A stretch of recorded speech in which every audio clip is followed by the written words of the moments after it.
Hello friends, आज हम लोग एचसीएफ और एलसीएम की सीरीज़ में एचसीएफ से रिलेटेड मेनली सारे कॉन्सेप्ट्स को पढ़ेंगे।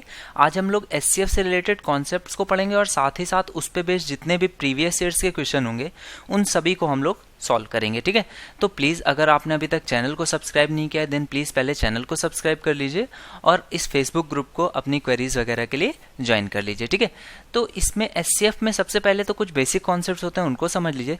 देखिए एचसीएफ होता क्या है, क्योंकि लास्ट टर्न पे मैंने जो लास्ट वीडियो में आपको एचसीएफ बताया था उसमें डायरेक्टली मैंने आपको एचसीएफ और एलसीएम कैलकुलेट करना सिखाया था, साथ ही साथ उस पर बेस्ड कुछ एक आध बेसिक कॉन्सेप्ट्स को समझाया था।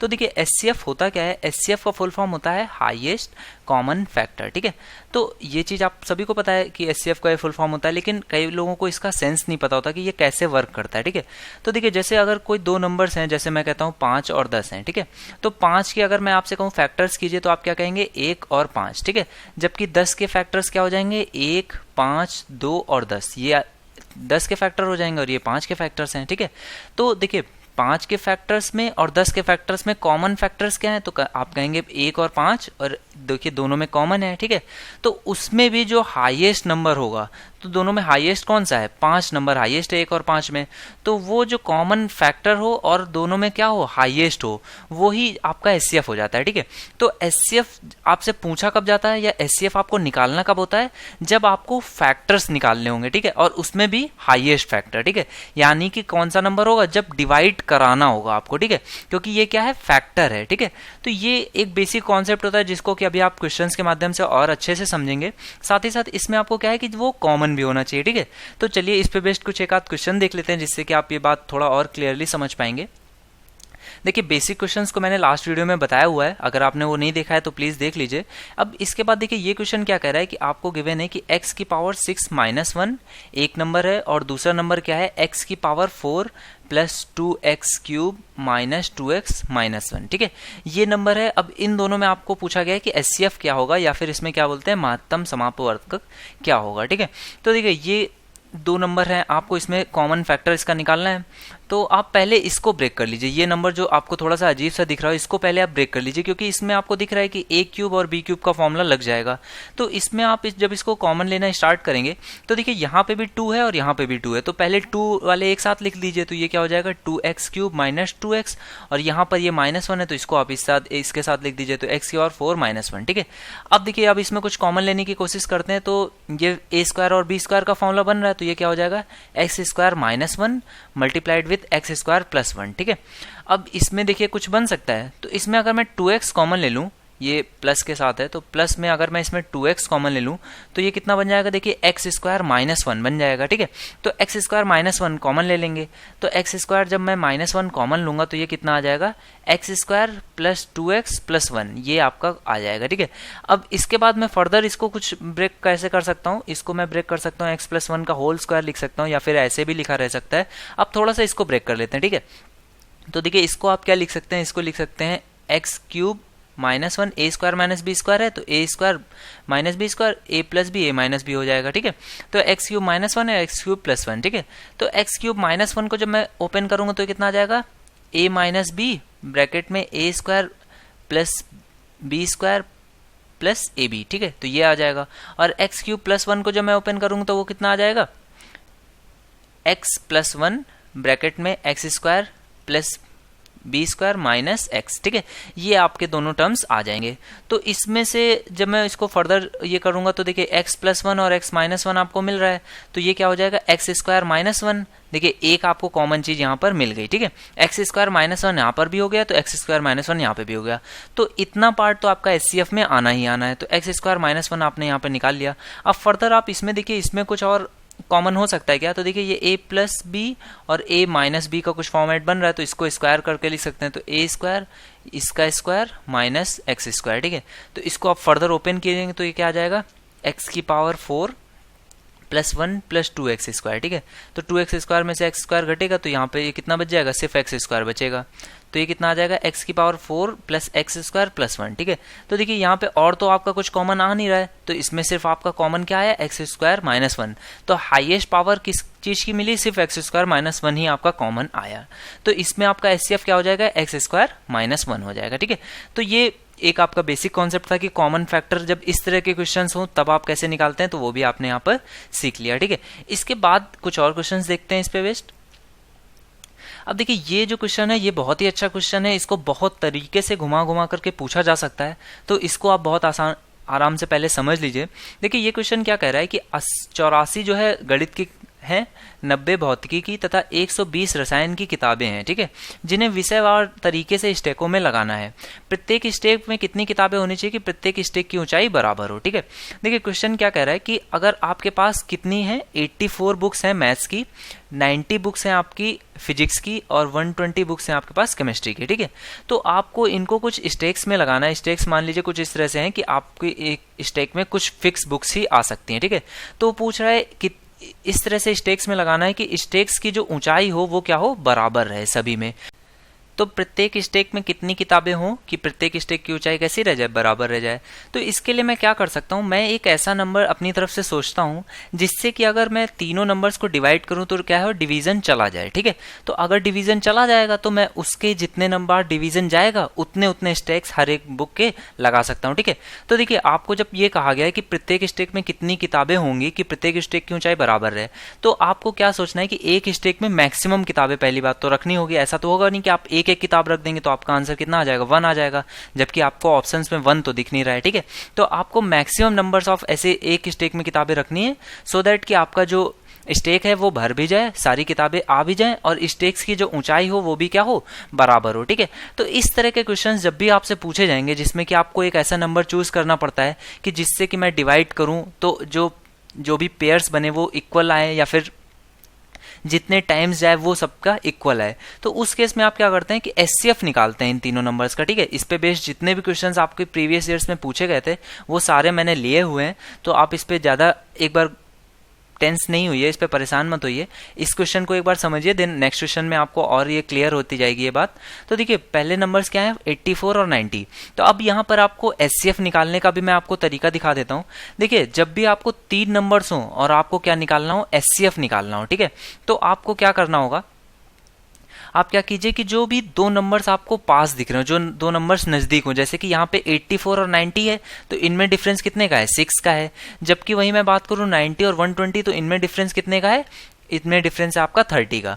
तो जो नंबर्स पास में हो, जैसे कि आपके 2 नंबर्स कौन से पास हैं, 84 और 90, तो आप क्या कीजिए इन दोनों नंबर्स का अंतर देखिए कितने का, इन दोनों नंबर्स में कितने का अंतर है, 6। ठीक है, तो आपका जो एचसीएफ होगा इन तीनों नंबर्स का वो या तो 6 होगा या तो 6 ही होगा या फिर क्या होगा, 6 का ही कोई एक फैक्टर होगा। ठीक है, 6 से बड़ा नहीं हो सकता है, 6 या तो 6 होगा या फिर 6 का कोई फैक्टर होगा। तो इसको चेक कैसे करते हैं, तो आप सबसे पहले क्या कीजिए, 6 से डिवाइड कीजिए।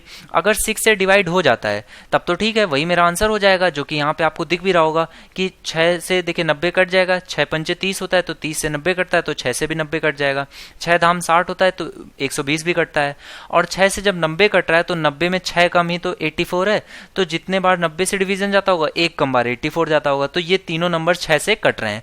तो इसका मतलब क्या हो गया कि मेरा आंसर 6 हो जाएगा।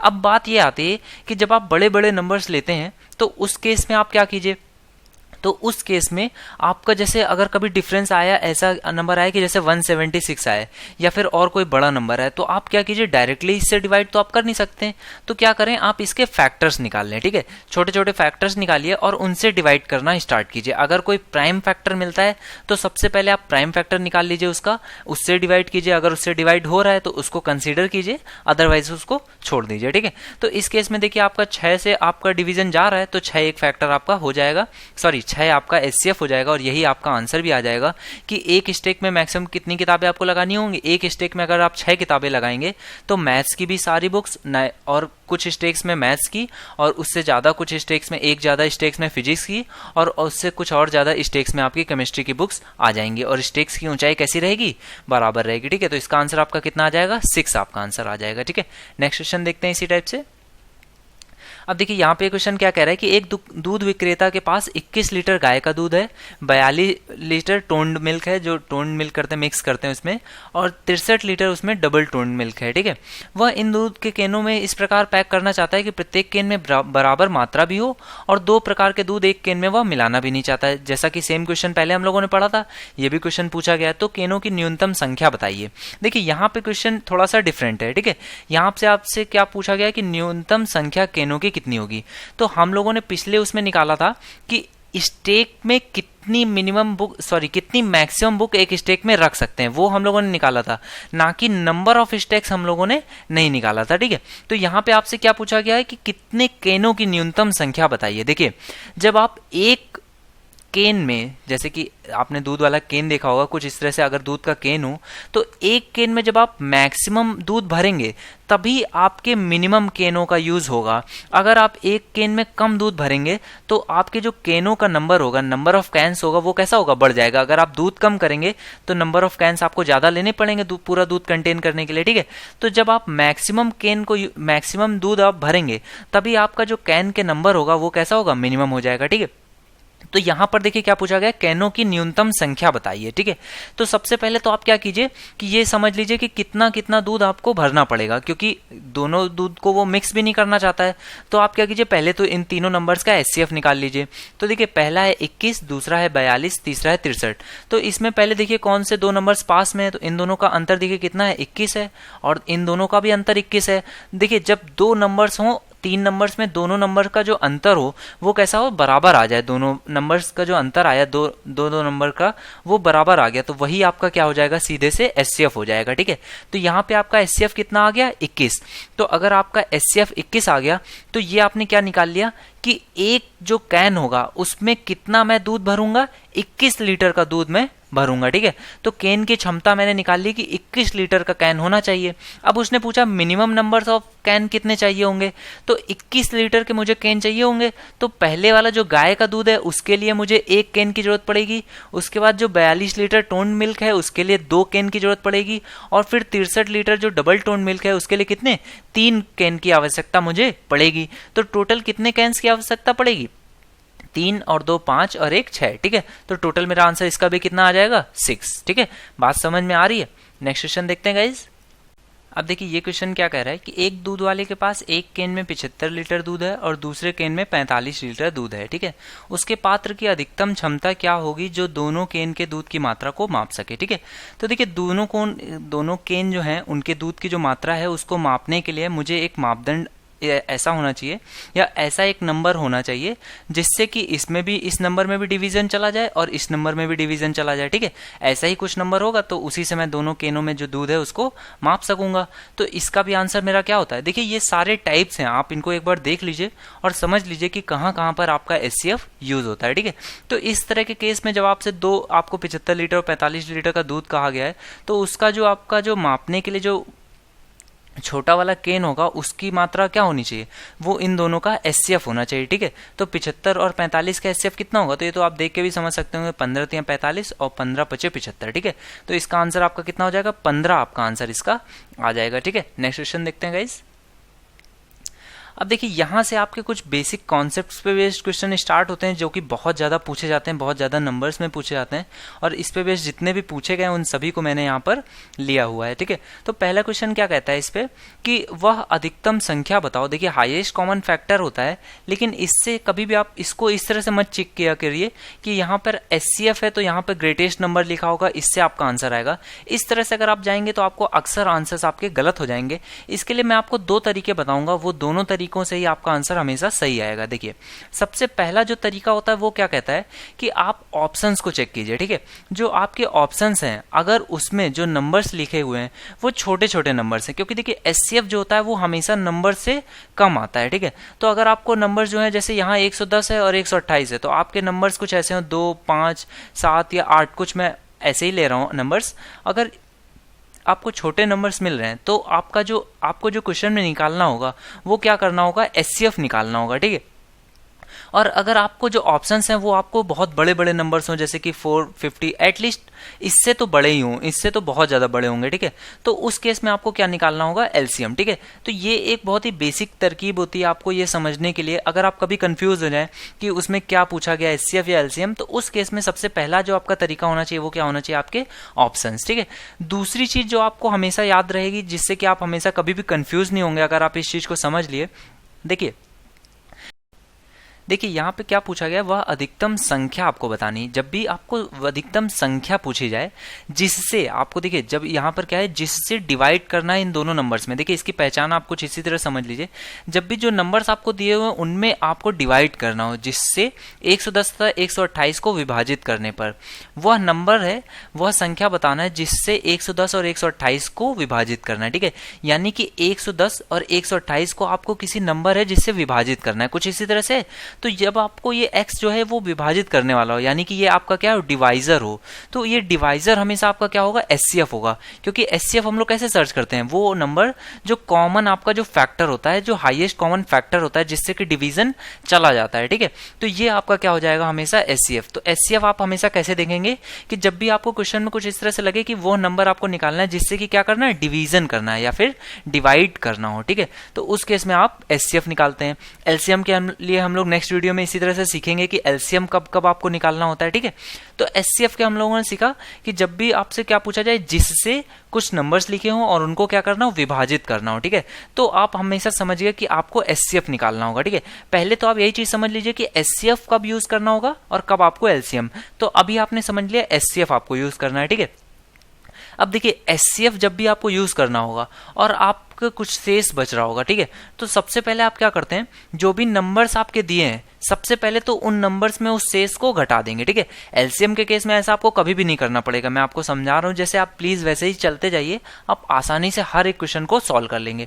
जब भी आपको ये समझ में आ गया कि आपको एचसीएफ निकालना है, तो सबसे पहले आप क्या कीजिए, जो भी आपका शेष गिवन है उसको उन नंबर्स में घटा दीजिए। तो यहाँ पर 110 और 128, तो आप इनमें 2 नंबर घटा दिया, तो ये क्या बन गया, 108 बन गया, और दूसरा नंबर क्या बन गया, 126, ठीक है। ये दोनों नंबर्स आपके बन गए। अब आपको क्या करना है, क्योंकि आपको एचसीएफ निकालना था, तो अब आप क्या कीजिए, इन्हीं दोनों नंबर्स का आपको एचसीएफ निकालना होगा, वही आपका क्या हो जाएगा, आंसर हो जाएगा। वही एक नंबर होगा जो कि अधिकतम संख्या होगी, जिससे हम इन दोनों नंबर्स को जब डिवाइड करेंगे तो हमेशा क्या बनेगा, इन दोनों नंबर्स को 110 और 128 को, तो वो क्या बनेगा, 2 शेष बचेगा। जबकि इन दोनों नंबर्स को जब हम डिवाइड करेंगे तो क्या होगा, कंप्लीटली डिवाइड हो जाएगा। तो इसी वजह से मैंने क्या किया, 2 शेष जो बचाना है उसको पहले से ही हटा दिया है, ताकि जब बाद में मैं इन दोनों में 2 ऐड करूंगा तो मेरा फाइनल आंसर आ चुका होगा, ठीक है। तो अब मैं क्या करता हूं, इन दोनों नंबर्स का क्या करूंगा, सीधे से एचसीएफ निकाल लेता हूं।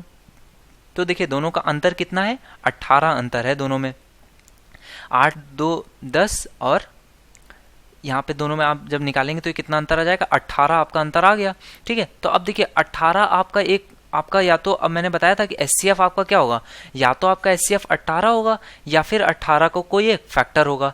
तो आप 18 से यहाँ पे डिवाइड कर सकते हैं, तो डायरेक्टली डिवाइड कर लीजिए, 18 पंचे 90 और 18 छंग 108, और उसके बाद 18 ही अंतर था, तो अगला जो मल्टीपल होगा वो कितना हो जाएगा, 126 हो जाएगा, ठीक है। तो इन दोनों का एचसीएफ आपका कितना आ गया, 18 आ गया। इट मीन्स जो आपका आंसर होगा वो भी कितना हो जाएगा, कि 18 ही हो जाएगा। यानी कि 18 से जब आप डिवाइड करेंगे 110 और 128 में, तो दोनों केसेस में आपको कितना, 2 शेष मिलेगा, ठीक है। नेक्स्ट क्वेश्चन देखते हैं गाइज। अब देखिए यहाँ पे भी वही सेम क्वेश्चन है कि वह अधिकतम संख्या क्या है जिससे कि 729 और 901 को भाग देने पर, देखिए यहाँ पर क्या है, दोनों संख्याएं अलग अलग दी हुई, या तो आपको दोनों संख्याएं अलग अलग दी हो या फिर सेम दी हो। दोनों केसेस में आपको शेष दिया है अलग अलग, तो आप अलग अलग डिवाइड कर दीजिए, ठीक है। तो अलग अलग घटा दीजिए। तो अलग अलग घटाएंगे कैसे होगा, पहले वाले के केस में जब 729 को डिवाइड करते हैं तब कितना बचता है, 9, तो 9 हटा दीजिए, तो ये कितना आ गया, 720, ठीक है। और दूसरे वाले केस में 901 में जब हम घटाते हैं, 901 से जब भाग देते हैं तो कितना शेष बचता है, 5, तो 5 को भी घटा दीजिए। अब देखिए क्वेश्चन क्या कह रहा है, अधिकतम संख्या क्या है जिससे 729 और 901 को भाग देने पर, यानी 729 और 901 को भाग देना है, ठीक है। यानी कि इसमें मुझे कुछ इससे डिवाइड करना है, विच विल डिवाइड 729 एंड 901, यानी कि वो नंबर आपको बताना है जो इन दोनों नंबर्स को डिवाइड करेगा। ठीक है, तो जब भी आपको ये समझ में आ गया कि डिवाइड करना है, यानी कि आपको क्या पूछा गया है, एचसीएफ पूछा गया है, तो अब यहाँ पे क्या है, 9 और 5 शेष है, तो 9 इसमें मैंने घटा दिया तो 720, और जब इसमें 5 घटाऊंगा तो कितना आ जाएगा 896। ठीक है, तो अब इन दोनों में अंतर देखिए कितने का है, तो इन दोनों में जब मैं अंतर निकालता हूँ तो 720 है, तो यहाँ पे 80 और बढ़ा दीजिए तो 800 हो जाएगा। 80 और 96 जब आप जोड़ेंगे तो कितना आ जाएगा, 8 और 8 160, 170, 176। ठीक है, तो 176 आपका फैक्टर आ गया। अब जैसा कि मैंने आपको बताया हुआ था कि जब बहुत बड़ा नंबर आ जाए तो आप बहुत बड़े नंबर से डायरेक्टली डिवाइड कर नहीं सकते हैं, तो इसके फैक्टर्स निकाल लीजिए। ठीक है, तो देखिए 176 जो है इसको मैं फैक्टर्स करूंगा तो ये कितना आ जाएगा, देखिए ये 11 का मल्टीपल है, 11 एकम 11 और 11 छंग 66। ठीक है, तो ये 11 इंटू 16 लिखा हुआ है। तो सबसे पहले आप क्या कीजिए, 11 एक प्राइम नंबर मिल गया तो प्राइम नंबर से पहले चेक कर लेता हूं। तो प्राइम नंबर से जब देखिए चेक करूंगा तो यहाँ पे भी 11 से तो कट नहीं रहा है, ये 11 से क्या ये कट जाएगा, नहीं कटेगा। और ना अब जब 1 से नहीं कट रहा है तो फिर किसी से भी नहीं कटेगा, फिर तो एचसीएफ तो हो नहीं सकता। तो अब मैं 16 को चेक करता हूँ, तो 16 को पूरा पूरा एक बार चेक कर लेते हैं, तो देखिए कितने बार जाएगा। अब देखिए आपके ऑप्शंस में या तो 11 है या फिर 16 है, उससे छोटा तो नंबर है नहीं। देखिए अगर 16 से डिवीजन नहीं जाता तो फिर मैं 8 से चेक करता, अगर 8 से नहीं जाता तो 4 से, और 4 से नहीं जाता तो 2 से, तो ये मेरा आंसर इस तरह से होता। लेकिन क्योंकि यहाँ पर मैं अब ऑप्शन से देखता हूँ तो 11 भी नहीं है और 16 से छोटा भी कोई नंबर नहीं है, तो मुझे चेक करने की भी जरूरत नहीं है, मेरा आंसर कितना आ जाएगा, 16 मेरा आंसर आ जाएगा। ठीक है गाइस, नेक्स्ट क्वेश्चन देखते हैं। अब देखिए ये क्वेश्चन भी वही सेम टाइप से है कि वह अधिकतम संख्या क्या है जिससे कि 989 और 1327 को भाग देने पर क्रमशः 5 और 7 बचता है। ठीक है, तो आप क्या कीजिए, फिर से वही सेम अप्लाई कर दीजिए सेम प्रोसेस को। 989 में आप 5 घटा दीजिए तो ये कितना आ जाएगा 984, और 1327 में आप 7 घटा दीजिए तो ये कितना आ जाएगा 1320। ठीक है, तो ये दोनों नंबर्स आपके आ गए। तो अब इन दोनों में मैंने क्या बताया हुआ कि आप अंतर निकाल लीजिए, तो इसमें अंतर कितना जाएगा 320, ये 1000 से ऊपर है और ये 1000 से कितना कम है, 16 कम है। ठीक है, तो 320 और 16 कितना हो जाएगा 336। तो 336 से तो मैं डिवाइड कर नहीं सकता हूं, तो फिर मैं क्या करूंगा, इसके फैक्टर्स करूंगा। तो देखिए इसमें 3 से तो साफ साफ दिख रहा है 3 से कट जाएगा, तो 3 गुणे ये 1 1 और 2 आ जाएगा। तो 1 1 2 को मैं और कैसे तोड़ सकता हूँ, 2 से एक बार आप इसको डिवाइड कर लीजिए तो कितना आ जाएगा 2 गुणे 56। तो 56 को और कैसे, 8 सते 56 होता है, तो 8 और 7, या फिर इसको मैं अब क्या लिख सकता हूँ, इस पूरे नंबर को 336 को कैसे लिख सकता हूँ, 3 गुणे 2, 2 8 और 2 को 16 एक साथ लिख लेते हैं, 8 दूनी 16 और गुणे 7। ठीक है, अब देखिए 7 से सबसे पहले आप चेक कर लीजिए। वैसे 7 से आपको चेक करने की जरूरत ही नहीं है, जब आपके ऑप्शंस में 7 का मल्टीपल है नहीं तो 7 से आपको चेक ही नहीं करना है। ठीक है, अब देखिए 16 और 3 है, तो 16 और 3 से या तो 24 हो सकता है या फिर आपके कोई भी अभी ऑप्शंस आपके हो सकते हैं, 32 नहीं हो सकता है। ठीक है, क्योंकि 16 से बड़ा तो हो नहीं जाएगा, इसी के फैक्टर्स होंगे या फिर ये पूरा नंबर। तो फैक्टर्स में मैंने देखा तो 7 से तो कट नहीं रहा, ना ही ऑप्शंस में है। ठीक है, तो अब 16 और 3 में चेक करते हैं, तो 3 से देखिए चेक करते हैं सबसे पहले। तो 3 से यहाँ पर चेक करता हूँ तो ये कितना है 9, तो पूरा पूरा चला जाएगा, 3 दूनी 6, तो 2 बचा, 2 और 4 6, तो यानी कि 3 से ये कटेगा, ये भी 3 से कटेगा, साफ साफ दिख रहा है 3 और 3। ठीक है, तो अब 16 से चेक करना है, तो 16 से चेक करते हैं, तो 16 से डिवाइड कर लीजिए, तो ये कितनी बार जाएगा 984 में डिवाइड करता हूँ मैं 16 से, तो ये कितनी बार जाएगा 16 छक्का 96, और ये कितना बचेगा 2 और 24, तो ये यहाँ पर 24 बच जाएगा। 16 से 24 तो डिवाइड होगा नहीं, यानी कि ये 16 से कट नहीं रहा है, इट मीन्स 16 तो नहीं होगा। तो 16 से छोटा फैक्टर मुझे लेना पड़ेगा क्या, 8। तो 8 से अब चेक करता हूँ, तो 8 से कितनी बार जाएगा, 8 है एकम 8, और ये कितना हो जाएगा 8 दूनी 16 और 8 3 24, तो 123 बार। और ये कितनी बार जा रहा है 8 एकम 8, ये कितना हो जाएगा 5, 8 16 8 3 24, 8 4 32, 8 5 40, 8 6 48। ठीक है, तो ये कितना बचेगा 4 और 8 5 40, तो ये पूरा पूरा कट जा रहा है 8 से। ठीक है, तो ये भी 8 से कट रहा है, ये भी 8 से कट रहा है, इट मीन्स 8 मेरा एचसीएफ होगा। ठीक है, तो 8 से पूरा पूरा कटा और 3 से पूरा पूरा कटा, तो एचसीएफ कितना हो जाएगा इन दोनों का मल्टीपल, 8 और 3 का गुणा कितना हो जाएगा 24। तो आपका आंसर कितना आ जाएगा 24, आपका आंसर आ जाएगा। ठीक है गाइज, नेक्स्ट क्वेश्चन देखते हैं। देखिए अब यहाँ पर क्वेश्चन क्या पूछा गया कि वह अधिकतम संख्या बतानी है जिसमें कि 307 और 330 को विभाजित करने पर क्रमशः 3 और 7 शेष बचता है। तो इस केस में 3 शेष बचता है, इस केस में 7 शेष बचता है। तो मैं क्या करूंगा, इन दोनों को घटा देता हूं, तो ये कितना आ जाएगा 304 और ये कितना आ जाएगा 327। ठीक है, तो 304 और 327 आ गया। तो अब इन दोनों का अंतर ले लीजिए, कितना एचसीएफ निकालना है मुझे, तो एचसीएफ निकाल लेते हैं। तो यहाँ पे कितना जब आप इसमें 7 घटाएंगे तो 323 बचेगा, सॉरी, और यहाँ पे 304। अब ठीक है, अब आप इसमें अंतर निकाल लीजिए तो कितने का आएगा, 20 जोड़ेंगे तो 324 और 1 कम कर दीजिए तो 19 आपका आ जाएगा। ठीक है, तो 19 आपका आ गया है। तो अब 19 से आप डायरेक्टली ही इसको कट करना पड़ेगा क्योंकि 19 का फैक्टर कोई और हो नहीं सकता। ठीक है, तो या तो 19 आंसर होगा या फिर 1 आपका आंसर होगा, क्योंकि ये प्राइम नंबर है। तो 19 से आप इसको कट कीजिए तो ये कितनी बार जाएगा, 19 से कम 19, और ये कितना बचेगा 11, तो 114। तो 19 छक्का 114 होता है। ठीक है, तो ये 16 बार ये चला जा रहा है और उससे एक बार ये चला जाएगा, 17 बार आपका ये आ जाएगा। ठीक है, तो ये पूरा ये दोनों कट जा रहे हैं, यानी कि इसका आंसर कितना आ जाएगा, 19 ही आपका इसका आंसर आ जाएगा। ठीक है, नेक्स्ट क्वेश्चन देखते हैं गाइस। अब यहाँ पे भी वही सेम क्वेश्चन है कि वह अधिकतम संख्या आपको ज्ञात करनी है जिसमें 122 और 243 को भाग देने पर क्रमशः 2 और 3 आपके शेष बचते हो। ठीक है, तो यहाँ पर भी मैं क्या करूंगा, 2 घटा दूंगा तो 120, और यहाँ पे कितना हो जाएगा 240। तो यहाँ पे भी आपको देख के ही समझ में आएगा 120 और 240, तो ये कितना 120 से ही सीधे सीधे कट जाएगा। तो इसका एचसीएफ और आंसर कितना हो जाएगा 120। ठीक है गाइस, नेक्स्ट क्वेश्चन देखते हैं। अब यहाँ पे थोड़ा सा क्वेश्चन देखिए अलग हो जाता है। इस क्वेश्चन में क्या कह रहा है कि मान लिया जाए कि n वह अधिकतम संख्या है जिससे 1305, 4665 और 6905 को भाग देने पर प्रत्येक स्थिति में आपको बराबर शेष बचता है। ठीक है, तो इस केस में आपको क्या बताना है, n संख्या के अंकों का योग आपको बताना है। तो पहली चीज तो आप ये समझ लीजिए, जब भी आपको इस तरह से क्वेश्चन मिले कि 3 नंबर हैं और उन तीनों नंबर में किसी एक नंबर से भाग देना है, वो संख्या आपको बतानी है अधिकतम संख्या, जिससे कि इन तीनों केसेस में आपको प्रत्येक स्थिति में शेष जो कहा क्या गया है कि बराबर शेष मिले। आपको ये बताया ही नहीं गया है कि शेष कितना मिलना है। ठीक है, तो अब आप इस तरह के क्वेश्चन को कैसे सॉल्व करते हैं, इसमें आपको क्या करना होता है, इन तीनों नंबर्स का आपस में आपको अंतर निकालना होता है। ठीक है, देखिए यही क्वेश्चन जब आपसे अगर कभी 2 नंबर्स के केस में पूछा जाए कि आपसे बोला गया कि किसी एक नंबर से मैं डिवाइड करता हूं 7 और 9 को। ठीक है, तो पूछा जाए कि ऐसा नंबर बताओ कि जो 2 नंबर्स को डिवाइड करे, इन दोनों नंबर्स को डिवाइड करे, अधिकतम संख्या बताओ कि दोनों नंबर्स को जब मैं डिवाइड करूं तो सेम शेष मिले। मैं ये छोटे नंबर्स ले रहा हूं आपको समझाने के लिए, आप बड़े से बड़ा नंबर ले सकते हैं। इसके केस में आपका आंसर हमेशा क्या आता है, इन दोनों नंबर्स का जो डिफरेंस होता है, जो कि डिफरेंस है कितना 2 से आप कभी भी इन दोनों नंबर्स में डिवाइड करेंगे तो जो आपका रिमाइंडर आएगा, वो जो शेष होगा वो हमेशा कैसा होगा, बराबर होगा। ठीक है, तो ऐसा नंबर तो 2 के केस में तो मैंने समझ लिया कि डिफरेंस होता है, लेकिन अब जब 3 नंबर्स के केस में पूछा गया तब मैं क्या करूंगा, तो तब उस केस में मुझे तीनों नंबर्स के आपस में डिफरेंस निकालने होंगे। डिफरेंस निकालने होंगे मतलब अगर ये पहला नंबर है, ये दूसरा नंबर है, ये तीसरा नंबर है, तो सबसे मैं क्या करूंगा, दूसरे और पहले का डिफरेंस निकालूंगा, तीसरे और दूसरे का डिफरेंस निकालूंगा, और दूसरे और पहले का डिफरेंस निकालूंगा। ठीक है, दूसरे पहले, तीसरे दूसरे, और तीसरे और पहले का डिफरेंस निकालूंगा। ठीक है, और इन तीनों जो डिफरेंस आएंगे मेरे पास, उन डिफरेंसेस में मुझे क्या लेना पड़ेगा, उन डिफरेंसेस का मुझे एचसीएफ लेना पड़ेगा और वो मेरा आंसर होगा।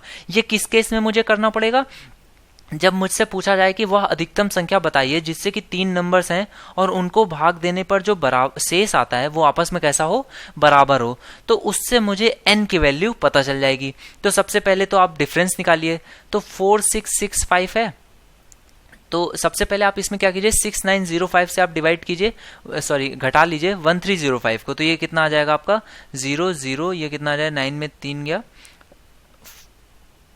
6 आ जाएगा, और ये कितना आ जाएगा 5, तो 5600 आपका ये आ गया। अब 6905 में ही आप 4665 को घटा लीजिए, तो ये कितना आ जाएगा 550, 10 में 6 गया 4, और ये कितना बचेगा 8 में 6 जाएगा 2, और ये 5 में 4 गया 1, तो ये कितना बचेगा 1240। ठीक है, अब आप 4665 में 1305 को घटा दीजिए, तो ये कितना आ जाएगा आपका, ये 0, ये 6, ये कितना आएगा 3, और ये कितना आएगा 3। ठीक है, तो 3360 1240 5600। अब आपका इसका आप इन तीनों नंबर्स का आपको क्या लेना है, एचसीएफ लेना है। ठीक है, तो देखिए जब आपको तीनों में 0 कॉमन मिला तो आप तीनों 0 काट दीजिए, और जो आपका आंसर आएगा उसमें आप एक 0 क्या कीजिएगा, बढ़ा लीजिएगा। ठीक है, अब देखिए 336 है, 124 है और 560 है, तो इसमें से आपको देखना है कि कौन से 2 नंबर्स पास में है। तो 136 और 124 में देखिए आपका अंतर कितना आएगा, आपका अंतर जो होगा वो 200 के अप्रॉक्स अबव आएगा। ठीक है, और 336 और 560 में भी आपका लगभग उतना ही अंतर आएगा, तो आप इन दोनों को ही घटा लीजिए। तो देखिए 6 में 4 गया 2, 3 में 2 गया 1, और 3 में 1 गया 1। ठीक है, 3 में 1 गया 2, सॉरी, तो 2 1 और 2 आपका ये आ गया, ठीक है। और आप इसमें जब एक बार इसमें घटाएंगे तो ये कितना आ जाएगा 336 में ये, तो 10 में 6 गया 4, 5 में 3 गया 2 और 5 में 3 गया 2, तो ये कितना आ गया 224 और 212। तो 212 आपका नियरेस्ट है, तो ये इससे आप इसको चलेंगे, ठीक है। तो 212 से आपको इन तीनों नंबर्स का आपको क्या लेना है, एचसीएफ लेना है। तो 212 से 124 तो कटेगा नहीं, इट मीन्स ये तो इतना बड़ा नंबर तो होगा नहीं, तो पहले तो आप इसके क्या कीजिए फैक्टर्स निकाल लीजिए। तो 212 के फैक्टर्स मैं कैसे निकालूंगा, तो देखिए 2 से तो ये कट ही रहा है, तो 2 से कटेगा कितनी बार जाएगा 106, तो एक बार और 2 से कटेगा तो ये कितनी बार जाएगा 53। अब 53 से ये और नहीं कट सकता, ठीक है।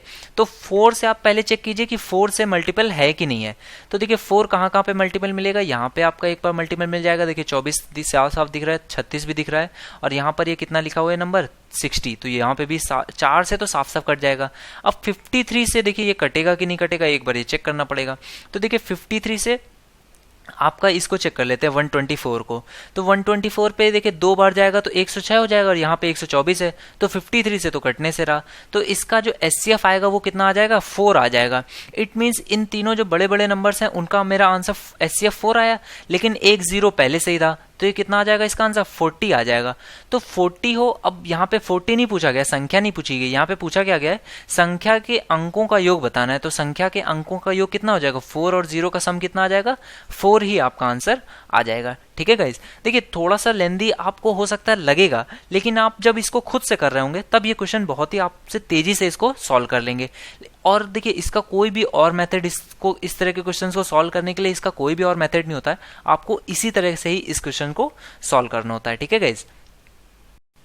नेक्स्ट क्वेश्चन देखते हैं गाइज। अब देखिए यहाँ ये क्वेश्चन क्या कह रहा है कि 3 संख्याएं जो एक दूसरे की सहअभाज्य हैं, ठीक है। यहाँ पे सहअभाज्य का मतलब को प्राइम नंबर, ये मैंने आपको नंबर सिस्टम की स्टार्टिंग वीडियोस में बताया था। अगर आपने नंबर सिस्टम अभी तक नहीं देखा है देन प्लीज़ उसे देख लीजिए, उसमें मैंने ऑलमोस्ट सभी कॉन्सेप्ट्स को समझाया हुआ है।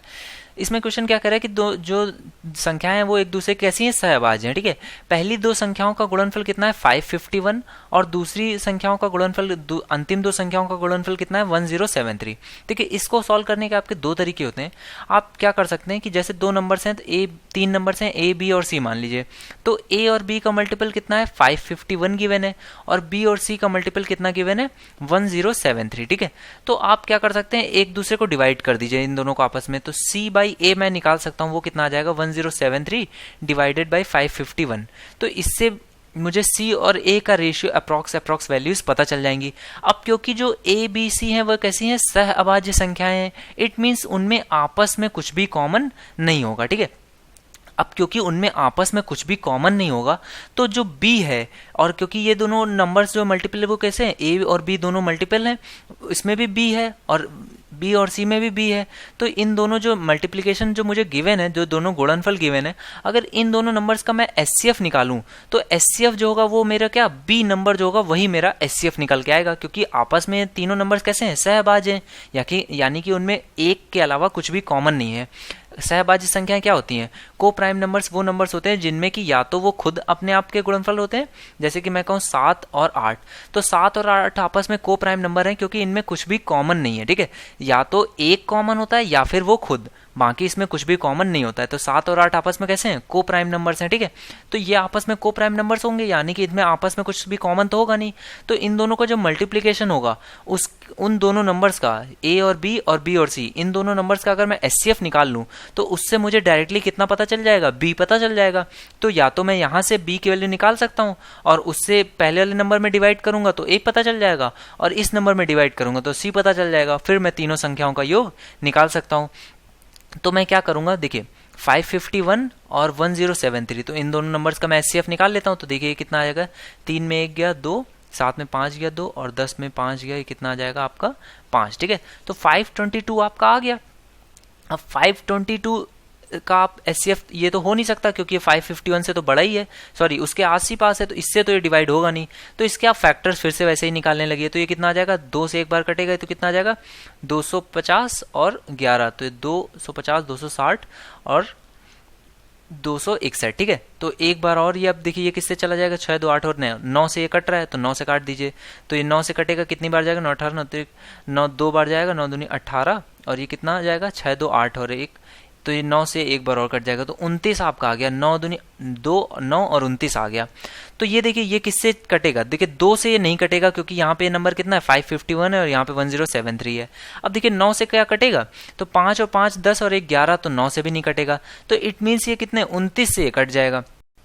29 का 10 बार पढ़ेंगे तो 290 और उसका दुगना करेंगे तो कितना आ जाएगा 580। ठीक है, तो 580 में एक बार जब आप 29 कम करेंगे तो देखिए कितना आ जाएगा 551 आपका ये आ जाएगा। ठीक है, तो ये आपका 29 से तो कट जाएगा और इसको देखिए चेक कर लीजिए, तो 551 जब कट रहा है तो उसका दुगना भी कटेगा, तो इसका दुगना कितना हो जाएगा 1102। ठीक है, 1102 हो गया। तो इसमें एक बार जब आप 29 घटाएंगे तो देखिए कितना आ जाएगा 29 जब आप एक बार इसमें घटाएंगे तो वो 1173 आप 1073 ही आपका आ जाएगा। यानी कि 29 से दोनों नंबर्स कट रहे हैं तो इसका एचसीएफ क्या हो जाएगा 29 हो जाएगा। ठीक है, यानी कि इससे मुझे पता चल गया कि ये जो बी नंबर है ये क्या है 29 ही ये एक नंबर होगा। ठीक है, तो ये नंबर 29 है, तो ए की वैल्यू मैंने निकाली हुई है, ये कितनी देखिए 10 बार जा रहा था तो यहाँ पे 20 बार, उसमें एक कम किया तो यानी कि 19 हो गया। तो ए की वैल्यू कितनी आ गई 19, बी आपका 29 है, तो सी कितना आ जाएगा, सी में भी आपने निकाला कि 19 का दुगना किया था 38, 38 में एक कम 37। तो आपके तीनों नंबर्स कितने आ गए 19, 29 और 37। तो तीनों नंबर्स का सम कितना होगा 19 प्लस 29 प्लस 37। ठीक है, तो इसको आप निकाल सकते हैं। तो ये कितना आ जाएगा देखिए 30 और 20 50, 50 में 2 कम कर दीजिए तो ये कितना हो जाएगा 48, 48 आप इसमें जोड़ दीजिए तो 40 और 30 70 और 80 85 आपका आंसर कितना आ जाएगा 85 इसका आपका आंसर आ जाएगा। ठीक है गाइस, नेक्स्ट क्वेश्चन देखते हैं। अब इस तरह के भी क्वेश्चंस पूछे जाते हैं, बहुत ही बेसिक से क्वेश्चन है, इसको भी समझ लीजिए। देखो बीजगणितीय व्यंजक जो कि गिवन है x और y है। ठीक है, इनका मासा और लासा क्या गिवन है a और b है। यदि a प्लस बी बराबर x प्लस वाई हो तो a क्यूब और b क्यूब का आपको मान बताना है। तो देखिए ये आपको मैंने पहले से बताया था कि जैसे दो नंबर्स हैं या फिर बीजगणितीय व्यंजक हो, कोई प्रॉब्लम नहीं उसमें, आपके दोनों नंबर्स का जो मल्टीप्लीकेशन होता है वो किसके बराबर होता है एचसीएफ और एलसीएम के मल्टीप्लीकेशन के बराबर होते हैं। और यहाँ पे क्या कहा गया है कि यहाँ पर जो आपका एचसीएफ है ये भी कैपिटल ए होगा, ये भी कैपिटल बी होगा, या फिर आप इसको ए स्मॉल ए और स्मॉल बी इसको कर लीजिए, इसको स्मॉल ए स्मॉल बी कर लीजिए और इसको स्मॉल ए। ये दोनों नंबर्स मतलब सेम ही हैं। उन दोनों के लिए कहा गया है कि यहाँ पर एक्स और वाई का जो एक्स और वाई है वो दो व्यंजक हैं और उन दोनों का जो एलसीएम और एचसीएफ है वो कितना है ए और बी है। ठीक है, और फिर क्या कहा गया है कि ए प्लस बी जो है वो किसके बराबर है एक्स प्लस वाई के बराबर। ठीक है, देखिए पहले कहा गया है कि a इंटू बी जो है वो बराबर है x इंटू वाई के, और फिर कहा क्या गया है a प्लस बी जो है वो बराबर है x प्लस वाई के। ठीक है, और पूछा आपसे क्या गया है कि a cube plus B cube जो होगा वो किसके बराबर होगा। तो ऑब्वियस सी बात है जब a b जो है मल्टीप्लीकेशन बराबर है, उनका सम बराबर है, तो उनका क्यूब भी कैसा आ जाएगा वो भी आपका बराबर आ जाएगा। ठीक है, देखिए ये भी क्वेश्चन पूछा गया था, बहुत ही ईजी क्वेश्चन है, तो इसका भी आपका आंसर कितना आ जाएगा X cube plus Y cube भी आपका आंसर आ जाएगा। ठीक है, नेक्स्ट क्वेश्चन देख लेते हैं। अब ये क्वेश्चन क्या कह रहा है कि 15 मीटर 17 सेंटीमीटर लंबे तथा 9 मीटर 2 सेंटीमीटर चौड़े फर्श पर बिछाने के लिए कम से कम कितने वर्गाकार टाइलों की जरूरत होगी। ठीक है, देखिए इस तरह का क्वेश्चन जब भी आपसे पूछा जाए, इस तरह के क्वेश्चन को और भी तरीके से पूछा जा सकता है। इसमें आपको जैसे यहाँ पर लंबे और चौड़े दिया है, या फिर हो सकता है इसको मल्टीप्लीकेशन में भी लिख देता है और उस केस में भी आपसे पूछा जाता है कि कितने वर्गाकार टाइलों की जरूरत होगी। तो इस तरह के क्वेश्चन के लिए कई बार क्या होता है क्वेश्चन ये नहीं पूछता है कितने वर्गाकार टाइलों की जरूरत होगी, वो पूछता है कि जो मैक्सिमम साइज का जो टाइल लगाया जा सकता है उसका साइज क्या होगा। तो इन दोनों ही क्वेश्चंस को करने का आप तरीका समझ लीजिए। स्टार्टिंग में जो हम लोगों ने क्वेश्चंस किए थे ये कुछ उसी तरह का है। देखिए जब भी आपको कोई एक एरिया में आपको कुछ टाइल्स बिछाने हैं, और टाइल्स कैसे हैं वर्गाकार हैं, यानी कि मैं उसको कुछ इक्वली ही काट सकता हूँ। ठीक है, तो अगर इक्वल नहीं होंगे, अगर मैं बड़ा साइज होगा तो वो वर्गाकार नहीं होंगे, और अगर वर्गाकार हैं और मैंने अगर पहले से सेट नहीं किया है कि कितने लगाने हैं, तो हो सकता है कि एंड में मुझे एक वर्गाकार टाइल ना लगाना पड़ जाए, मतलब एंड में वो वर्गाकार नहीं रह जाएगा। ठीक है, तो इसके लिए आप क्या कीजिए, सबसे पहले तो जो साइज गिवन है उनका आप क्या कीजिए, जो लंबाई है और जो चौड़ाई है उसका आप एचसीएफ निकाल लीजिए। तो पहले तो उनको एक ही आप यूनिट में लाइए, ये मीटर और सेंटीमीटर तो चलेगा नहीं, तो इसको आप सेंटीमीटर में लिखेंगे तो कितना हो जाएगा 1517। ठीक है, और दूसरा ये कितना है 9 मीटर और 2 सेंटीमीटर चौड़ाई है, तो इसको भी आप जब लिखेंगे सिर्फ सेंटीमीटर्स में तो ये कितना हो जाएगा 902 सेंटीमीटर। ठीक है, तो ये दोनों आपने लिख लिया। अब इसमें आपको क्या निकालना है, इसका एचसीएफ निकालना है। जो एचसीएफ होगा, क्योंकि वर्गाकार टाइल्स हैं, वही एचसीएफ जो होगा वही आपकी टाइल की माप हो जाएगी। ठीक है, तो इन दोनों का आप अंतर देखिए कितना आएगा, तो इन दोनों का आप अंतर निकाल लीजिए, तो ये कितना आ जाएगा 7 में 2 गया 5, 1 और 15 में 9 गया 6, तो 615 आपका जो है ये आपका आ गया। अब इससे देखिए क्या ये एचसीएफ होगा, तो 615 इससे तो कट नहीं रहा है, तो इसके आप फैक्टर्स कर लीजिए। तो देखिए 3 से, सबसे पहले तो 5 से आप काट लीजिए, तो 5 से कट रहा है तो 5 से काट लेते हैं, तो कितनी बार जाएगा, एक बार, ये कितना हो जाएगा 11, 5 दूनी 10 और ये कितना हो जाएगा 15, 5 दिया 15, ठीक है। तो देखिए 5 क्या आपका फैक्टर होगा, देखिए 5 फैक्टर नहीं होगा क्योंकि ना ही ये कट रहा है और ना ही ये कट रहा है, ठीक है। तो अब 123 के आप फैक्टर्स ब्रेक कर लीजिए, तो 123 में से 3 पहले तो निकाल लीजिए, तो 3 जब निकले तो कितना हो जाए, 4 3 12 और 1 41 आ गया। तो पहले तो देखते हैं 3 से कटेगा, तो देखिए 9 और 2 11, तो ये 3 से तो कटने से रहा, ठीक है, तो 3 से भी नहीं कटेगा। तो अब 41 से चेक करना है, तो 41 से देखिए कट जाएगा, तो 41 का 10 टाइम्स 410 और 410 को दुगना करेंगे तो 820, ठीक है। अब इसमें आप क्या कीजिए, दुगना इसका कितना होता है 82, तो ये ऐड कर दीजिए, तो कितना आ जाएगा, ये आपका आ जाएगा 902, तो ये तो कट रहा है। और सिमिलरली आप इसको 4 बार जब आप इसको मल्टीप्लाई करेंगे तो कितना हो जाएगा, इसके 10 टाइम को 4 बार जब मल्टीप्लाई करूंगा तो मैं कितना आ जाएगा 1640, ठीक है, ये आ गया। अब इसमें आप जब देखिए 3 बार जब आप इसको मल्टीप्लाई करके घटाएंगे, तो 3 बार जब मल्टीप्लाई करेंगे तो कितना आ जाएगा 123, इसको जब आप इसमें घटाएंगे तो ये कुछ 1517 के अप्रॉक्स आपकी वैल्यू ये आ जाएगी, ठीक है। इट मीन्स ये दोनों ही नंबर्स में डिवाइड करेगा, तो 41 जो आपका साइज होगा, ये आपका वर्गाकार टाइल जो होगा उसका साइज होगा 41 इंटू 41, इतनी ही लंबाई और इतनी ही चौड़ाई जब आपकी होगी तो वो वर्गाकार टाइल का आपका साइज आ गया। लेकिन यहाँ पर उसने साइज तो पूछा नहीं हुआ है, उसने क्या पूछा हुआ, कितने वर्गाकार टाइलों की जरूरत होगी, ठीक है। तो वर्गाकार टाइलों की जरूरत कितनी होगी, तो पहले तो आप ये निकालिए कि कितना एरिया है, तो एरिया कितना होता है लंबाई गुणे चौड़ाई, तो इसका एरिया कितना आ जाएगा 1517 गुणे 902, ठीक है, ये लंबाई गुणे चौड़ाई आ गई। और एक टाइल का आपका एरिया कितना है 41 इंटू 41, ये आपने एक टाइल का एरिया निकाल लिया। तो इससे जब आप इसको डिवाइड करेंगे तो वही आपका क्या आ जाएगा, फाइनल आंसर आ जाएगा। तो 41 से जब 902 को डिवाइड करते हैं तो मैंने अभी आपको बताया था कितनी बार जाएगा, देखिए 20 बार और 2 बार, और तो ये 22 बार तो ये गया। और जब इसको डिवाइड करूंगा तो ये कितनी बार जाता है, ये मैंने चेक किया था, ये 40 बार जब मल्टीप्लाई किया तो इतना, उसमें 3 घटाया तो ये कितना आ गया था 37 टाइम्स यहाँ पर जाएगा, ठीक है। तो इन्हीं दोनों नंबर्स का जब मैं मल्टीप्लाई कर लूंगा तो देखिए 22 को मैं क्या लिख सकता हूँ, 2 गुणे 11, तो 37 का दुगना कर देते हैं सबसे पहले, तो ये कितना आ जाएगा 74, ठीक है। अब 74 से 11 मल्टीप्लाई कर लीजिए, तो 11 से मल्टीप्लाई कैसे करता हूँ, 11 से जब भी किसी नंबर को मल्टीप्लाई करना हो तो आप क्या कीजिए 4 को लिखिए 4, ठीक है, उसके बाद जो अगला नंबर है उसमें 4 जोड़ दीजिए, 7 4 11 का 1, जो भी एक्स्ट्रा आया उसको आप अगले नंबर पे जोड़िएगा उसके साथ जोड़ के, तो 7 और 0 7 और 1 8, ठीक है। तो इसका आपका आंसर कितना आ जाएगा 814, ठीक है। तो ये आपने निकाल लिया मल्टीप्लिकेशन, तो इसका मतलब क्या आ गया कि जो आपका कितने टाइल्स की जरूरत होगी वर्गाकार, 814 टाइल्स की जरूरत होगी, ठीक है। जिसको भी एक क्वेश्चन थोड़ा सा कम समझ में आया वो नेक्स्ट क्वेश्चन को देख ले। अब देखिए इस क्वेश्चन में क्या कहा गया कि 84 इंटू 44 सेंटीमीटर फर्श पर बिछाने के लिए कम से कम कितने वर्गाकार टाइलों की जरूरत होगी। तो सबसे मैं पहले क्या करूंगा 84 और 44 का एचसीएफ लूंगा, तो देखिए 84 और 44 का एचसीएफ कितना आएगा, पहले तो आप इनका अंतर निकाल लीजिए, तो कितना है 40 इनका डिफरेंस है, ठीक है। तो 40 को मैं कैसे लिख सकता हूँ 8 इंटू 5, तो 5 से तो ये कटता हुआ दिख नहीं रहा है, तो 5 तो चला गया, तो अब 8 से काटता हूँ तो 8 दाम 80, तो 8 भी नहीं कट रहा है, तो फिर उसका छोटा फैक्टर, तो 8 का छोटा फैक्टर 4 से काटता हूँ तो 4 से कट रहा है, ठीक है। तो इसका एचसीएफ कितना आ जाएगा 4, तो वर्गाकार टाइल जो होगा उसका साइज कितना होगा 4 इंटू 4, ठीक है। तो टोटल एरिया कितना है 84 इंटू 44, ठीक है, और एक टाइल का एरिया कितना है 4 इंटू 4, ठीक है। तो अब आप इसको डिवाइड कर दीजिए, इसकी जो वैल्यू आएगी वही आपका फाइनल आंसर आ जाएगा, कितने वर्गाकार टाइलों की जरूरत होगी, ठीक है। तो 4 से यहाँ डिवाइड किया 11 और यहाँ पे 4 से डिवाइड किया तो 21, ठीक है। तो अब आप इसमें मल्टीप्लाई कर देंगे तो कितना आ जाएगा 1 2 and 1 3 and 2, ठीक है। तो 231 आपका आंसर आ जाएगा कि 231 टाइल्स की जरूरत होगी, ठीक है। तो आज हम लोगों ने फ्रेंड्स एचसीएफ से रिलेटेड सारे कॉन्सेप्ट्स को पढ़ा। नेक्स्ट वीडियो में हम लोग एलसीएम से रिलेटेड सारे कॉन्सेप्ट्स को और उस पे बेस्ड जितने भी क्वेश्चंस आए हुए हैं उनको हम लोग सॉल्व करना सीखेंगे, ठीक है guys. Thank you for watching.